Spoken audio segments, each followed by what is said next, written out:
Oh, I'm so glad to see you guys today. You know what? I think I need to talk to the fellas for a second. The husbands and the boyfriends and the brothers and the grown sons. And maybe that one coworker who keeps asking, Jill, is everything okay? I need you to come here and sit down because this is your public service announcement and it might save your life.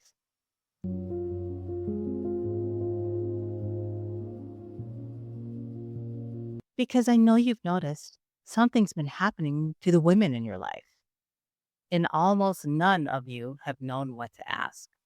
You've just been tiptoeing around the house, kind of afraid. You may have been wondering where your easygoing person went.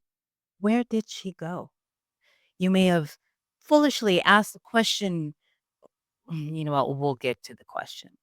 Lord, we will get to that question. So, today, lovelies, we're going to do an episode about perimenopause. And, ladies, you don't have to explain a single thing. You can just forward this to your person and let me do the dirty work. You're welcome.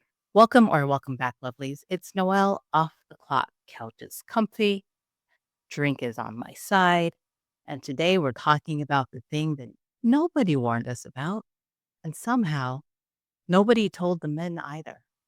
So today we're going to fix both of those things at once. Now, let's clear up the biggest mix up first because the guys are confused, and honestly, so are half of us women. Menopause and perimenopause are not the same thing. Menopause is technically one single day. It's the point where you've gone 12 months with no woman time. That's it, just one day. Everybody throws around the word menopause like it's a decade, but the decade you're thinking of, that's the part before. That's perimenopause. I'm 50 now. I've been in perimenopause for about 3 years, and peri just means around. It's long, it's grueling, it's confusing, and sometimes it's terrifying. And here's the part that explains everything. During menopause, your hormones are insane. Manson style, okay? They spike, and they crash, and they spike again. Totally unpredictable. Estrogen, especially, is up, and then it's down, and then it's way down, and then surprise, it's back up. So when somebody asks you, why is she fine one day and not the next? That's the answer. The hormones are not on a schedule. Nobody got a schedule. There's no schedule. Now, fellas, I know what's in your head. Perimenopause means she gets hot sometimes and she opens a window. And that's the whole thing, right? Oh, sweet summer child. No, no. Hot flashes are real, big part of it, but they are only one item on a list that has dozens of things on it. And let me just give you a quick tour. And ladies, just nod along so they know that I'm not making this up. Okay. So, yeah, there's sleep. She might be awake at 3 a.m. for no reason or soaked in a night sweat, which means she's also exhausted, which makes everything monumentally worse. And then there's the brain fog. There's walking into a room and forgetting why you walked into the room. There's losing a word mid-sentence, words that she's said her entire life.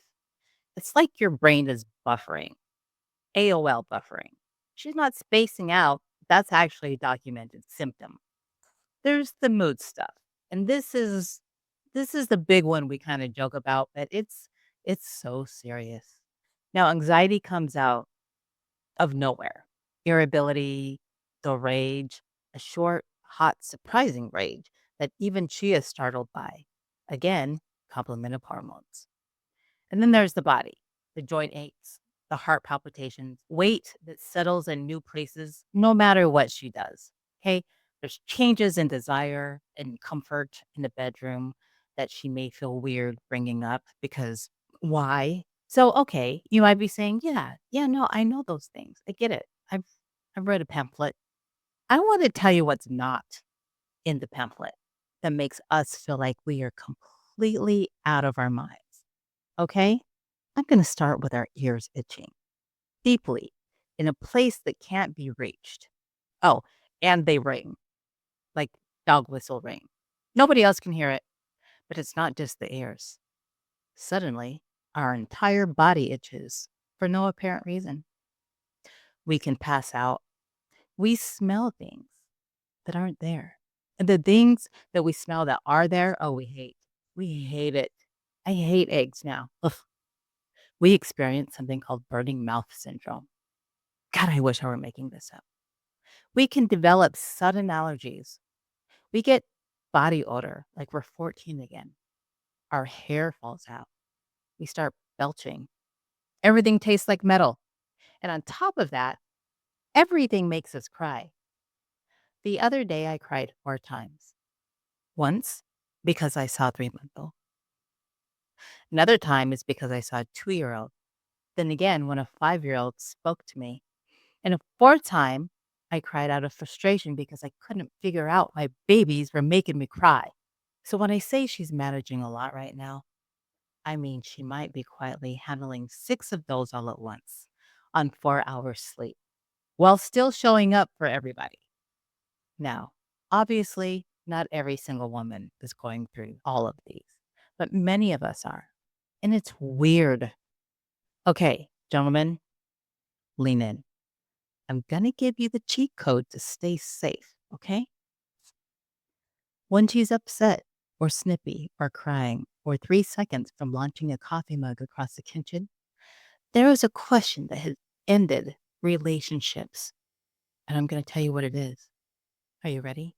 Are you hormonal? Do not, do not ask that.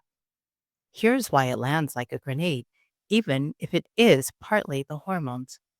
That question takes whatever real valid thing she's feeling and dismisses it. It says your feelings are a malfunction. Please reboot. Nobody in the history of the world has calmed down after being told to calm down. And no one ever in the history of perimenopause hasn't wanted to completely end a person who asks, are you hormonal? The data on this one is 100%. It's never worked, not once. Frame it on as the reminder of who you used to be. We're growing now. Fine, you say, smarty pants. Then what am I supposed to do? I'm merely a man. Great question. Here's your Peri Survival Kit. 1. Believe her. If she says something feels off on her body, the correct response is, I believe you. I believe you feel like you have a phantom elbow in your earball. Don't say, I don't hear any ringing, or my buddy's wife didn't have that. Just believe her. Number 2, don't take the mood personally. The rage is usually not about you, but just in case, practice chewing with your mouth closed. Number 3, pick up the slack without being asked. And this is a big one. If she's running on no sleep, do the dishes, handle the dinner, take the thing off her plate before she asks, because having to ask, it's its own exhausting job. And 4, please be patient with the bedroom stuff. Don't make it about your ego. It's not. Things may shift, but talk about it gently. And 5 may be the most important. Help her get to a good doctor and back her up when she goes. Which brings me to the part for the ladies. Okay, my beautiful ladies. First of all, I'm so sorry. Turn back to me for a second. Guys, you can keep listening too. This is good for you too. But ladies, here's what I need you to hear. We're not crazy or broken or too much. And it sucks that no one ever told us that this was the crap our bodies would be going through. All the science, and no one is studying this, but that's another video. Your body is doing a normal, enormous thing. And the fact that nobody handed us a manual is a failure of the system. It's not a failure of you or me, or no matter how much we want to blame them, our partners. And please do not just suffer quietly. I joined this app called Peri. They spell it Perry. And when I thought I was losing it or ended up again in urgent care because of the thing that my heart was doing, I hopped online and I saw that I was not alone. There are also lifestyle things that can help with sleep and mood and stress And there are medical options. Of course, I'm no doctor, but I know that there are options including hormone therapy, which has been seriously re-examined in recent years and is a real conversation worth having with a provider who actually knows this stage of life. Because a lot of doctors, they breeze past it. They offered me birth control. So you may have to advocate, bring a list, and find someone who takes you seriously. I personally love a naturopath, but don't be afraid to advocate for yourself. You're not being difficult, okay? You're getting the care that you deserve. Okay, one more thing before I clock out, because I know I kind of made this a little bit lighthearted for everybody in the room, including fellas, but I just want to point this out. Here in the US, we have decided this entire season of life is a problem, that it's something to dread or something to fix. But in my extensive research about Peri, I've learned that that is not a fact about the body. It's a cultural choice. And plenty of other cultures looked at this exact same biology and chose to see it as something beautiful. Okay. I'm going to give you three of them. The first one is Japan. There isn't even a word, a direct one-to-one word for menopause the way we use it. The closer idea is koneki, and I'm so sorry if I'm butchering that, but it points to a broader life renewal. It's a turning of a season, not a breakdown. And elders are respected. This stage gets treated as natural and even regenerative. And notably, women there tend to report fewer of the rough symptoms we treat as a given over here. Interesting, right? Now, some of that is diet and lifestyle, sure, but the framing matters. Okay, the second one is India. So, in parts of the country, particularly among women in Rajasthan, this transition is genuinely welcomed. Welcome, not dreaded. For a lot of these women, their periods came with real restrictions on what they could do and where they could go. So the end of all that is not a loss, honey. It is freedom, and they celebrate. And it comes with more social standing, not less. And it's something that women actually look forward to instead of grieve, which is awesome. Why wouldn't we celebrate this? Okay, number three, and this is my favorite. There's not one in particular, but many indigenous cultures across North America, like Maori, the Iroquois, the Navajo, and others. In these traditions, a postmenopausal woman doesn't fade into the background. She levels up. She becomes an elder and a leader and a healer and a keeper of wisdom. What? In some of these cultures, a woman cannot step into her spiritual authority until she's through this passage. It is a rite of passage. The idea is that she's holding on to her wisdom now instead of releasing it. She's becoming the wise woman. And here's the kicker, the part the research actually backs up. In cultures where older women gain status and respect, women tend to have an easier time with the whole transition. So the dread isn't built into your body. A lot of it is something that we constructed and then handed to you, which means we could build something else. It's all a construct. So maybe, just maybe, this isn't the end of your shimmer. Maybe it's the beginning of your wise woman era.